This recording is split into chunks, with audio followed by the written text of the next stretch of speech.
Máš minútku? Čo je toto? To je značenie hlásiču EPS. EPS? Áno, elektrická požiarna signalizácia. A to na čo je?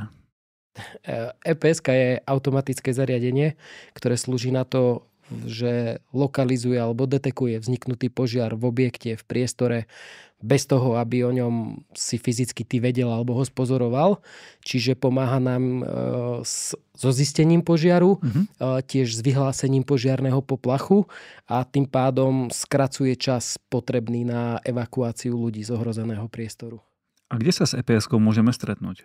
Tak najčastejšie určite v zdravotníckych zariadeniach s lôžkovou časťou, v obchodných centrách určite, v nejakých hromadných garážach alebo v ubytovacích zariadeniach, ktoré majú väčšiu kapacitu lôžok ako je 50. Chcel si ešte povedať podmienky prevádzkovania EPS však? Jasné. Ten, kto ju má nainštalovanú, musí mať na to samozrejme spracovaný projekt, musí vykonávať denné, mesačné, štvrťročné a ročné kontroly. Ale o tom si môžeme povedať niekedy na budúce. Ďakujem.